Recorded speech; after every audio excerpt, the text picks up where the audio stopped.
మీరు గుప్తంగా సహాయం చేస్తారు. ఇక్కడ మనం బాబాకి ఎంత ఇచ్చినా ప్రదర్శన లేదు, చెప్పుకోవడం లేదు. ఎవరేమి ఇస్తున్నారు, ఎవరెంత ఇచ్చారు ఎక్కడైనా రాసిపెట్టి ఉందా? లేదు.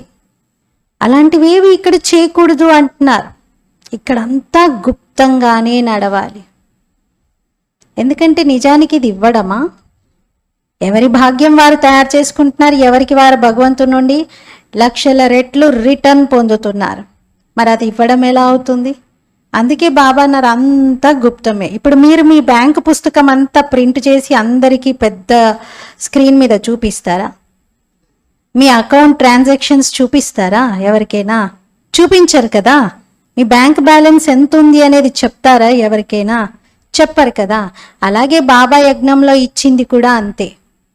అది చూపించుకునేది కాదు, అది మన బ్యాంక్ బ్యాలెన్స్. బాబా యజ్ఞానికి మనం చేసినటువంటిది సీక్రెట్గానే ఉండాలి, అందరికీ ప్రదర్శించుకునేది కాదు అది.